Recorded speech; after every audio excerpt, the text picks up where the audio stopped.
নমস্কার বন্ধুরা, তোমাদের সবাইকে আমার একটি নতুন ব্লগ ভিডিওতে জানাচ্ছি অনেক অনেক স্বাগত। আজকে বুধবার এবং আজকে হলো মহাশিবরাত্রি। তো সকাল থেকে কিন্তু শিবরাত্রি তোড়জোড় আমাদের বাড়িতে শুরু হয়ে গেছে, দেখতে পারছো। তো এদিকে আমার শাশুড়ি মা উঠোনটা লেপছিলেন, আর আমার এদিকে আরও অনেক কাজ ছিল, ঘর মোছার থেকে শুরু করে বাসন ধোয়া। তো সকালে সব বাসি কাজ করে নিয়ে তো ঘরে এলাম, প্রথমে গোপাল সেবাটা দিয়ে নিলাম। আর এদিকে আমার শাশুড়ি মা সকালে রান্নাটা করছেন। আর আজকে আমাদের বাড়িতে ঘুরতে এসেছে আমার দিদা শাশুড়ি। তো রাত্রেবেলা যখন শিবরাত্রিতে সবাই যাব, তোমাদের সাথে দেখাবো আমাদের এখানে কেমন শিবরাত্রি পুজো হয়। আর কোথায় যাব এখনো পর্যন্ত ঠিক হয়নি, সেটা দেখা যাবে পরে। তো এদিকে দেখো, এটা আমার দিদা শাশুড়ি, আর ওনার সাথে এসেছেন মামার ছেলে। আর এখানে তো চেনই সবাই আমার মিনি। তো ওরা তিনজন এখানে বাইরে একটু রোদ্রে বসছিল সকাল থেকে, জানো তো বেশ ঠান্ডা দিয়েছে আমাদের এখানে, সেই জন্য মিনিকে বললাম, তুই কি করবি সারাদিন, তুইও কি উপোস থাকবি আমাদের মতন? ওর যে ঘুম পাচ্ছিল, ঘুরে আর তাকাচ্ছিল না আমার দিকে। তো এদিকে আমার দিদার সাথে একটু তোমাদের পরিচয় করিয়ে দিই, চলো।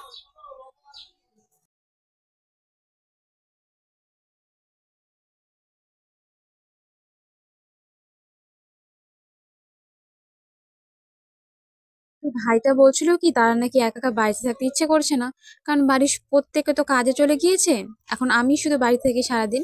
তো বললো যে ঠিক আছে, সামনে আমাদের মন্দির রয়েছে, মানে আমাদের বাড়ির থেকে একটু আগিয়ে সামনের দিকে একটা মন্দির রয়েছে, মা শীতলা মন্দির। তো সেখানেই যাচ্ছিলাম। একটা জিনিস জানো তো, বিয়ের পর এখানে যে মন্দির আছে আমি কখনো যাইনি, বাইরের থেকে দেখেছি, কিন্তু ভেতরে যাওয়ার কখনো মানে সুযোগ পাইনি আর কি। দরকার বলা ভুল হবে, সুযোগ পাইনি আর কি। তো আজকে দেখি, যাই ভেতরটা আর তোমাদেরকে দেখাচ্ছি। এত সুন্দর, কি বলবো, আগে ছিল না এতটা সুন্দর, এখন নতুন করে বানানো হয়েছে, খুবই সুন্দর দেখতে। আর এটা মা শীতলা মন্দির, আর তার সাথে পাশে বটগাছ রয়েছে, সেখানে শিব ঠাকুর রাখা রয়েছে, দেখো। তো এখানে যিনি পূজা দেন উনি সকালবেলা আসেন, উনি সকালবেলা পুজো দিয়ে তারপর চলে যান। আবার দুপুরে একবার দেন, আবার সন্ধ্যাবেলা সন্ধ্যেবাতি দিতে আসেন। আর সবসময় তালা দেওয়া থাকে। তালা দেওয়ার একটা খুব বড় কারণ রয়েছে, কারণ এখানে না আমাদের এখানে একবার চুরি হয়ে গিয়েছিল, তার জন্য তালা দেয়। আর পুরোটা দেখো, আগে একদম ফাঁকা ছিল, এই বেশ 1 বছর হলো ধরো। আগেবার ঝড়ের টাইম এই জায়গাটা পুরোপুরিভাবে পাকা করেছে আর গ্রিল দিয়ে দিয়েছে। ভগবানের কোনো জিনিস সেটাও কি চুরি করলে হয় বলো তো, কিন্তু কি আর করার।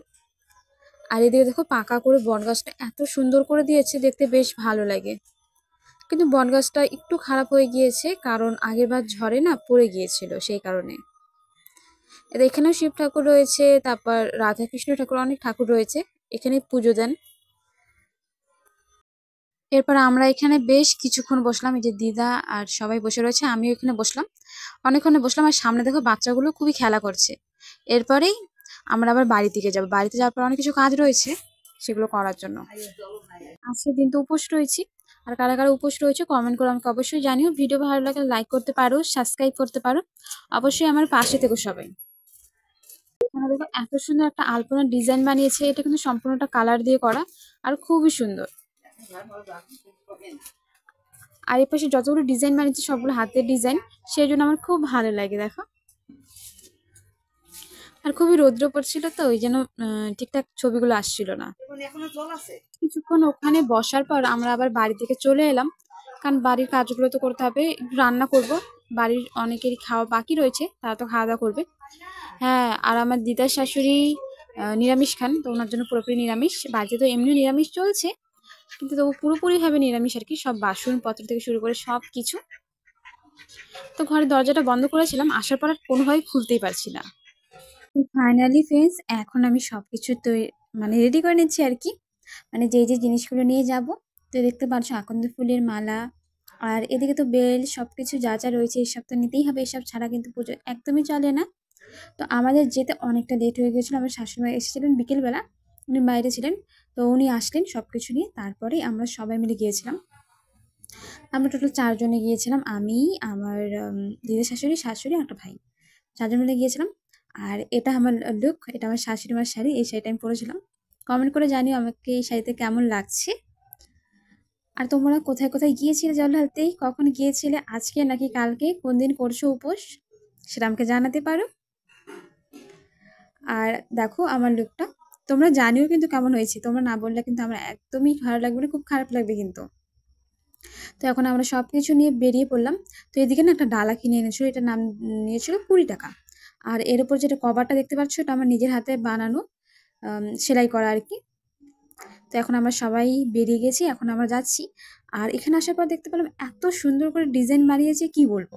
দেখো একবার তোমরা, বিয়ে বাড়ির সামনে যে ডিজাইনগুলো বানায় না, ঠিক ওরকম ডিজাইন করেছে। দুর্গাপুজোর সময় যে ডিজাইনগুলো করা হয় ওরকম। মানে আগে আমি বিয়ের আগে যেখানে দেখতাম ওখানে নর্মালি হতো, মানে পুজো অবশ্যই হতো, কিন্তু এরকম ডেকোরেশন করা হতো না। এখানকার ডেকোরেশনটা আবার খুব সুন্দর করেছে। আর সামনে 2-3 জায়গায় রয়েছে এখানে, মানে জল ঢালা হচ্ছিল। তো এখানে জায়গা একটু কম হয়ে যাচ্ছিল, কারণ সবাই তো এসেছিল। তো এদিকে আমার ভাইটা আমাকে ভিডিও বানিয়ে দিচ্ছিল। আর দেখো, প্রথমে তো আমরা জল ঢালতে পারছিলাম না, জায়গাটা কম হয়ে গিয়েছিল।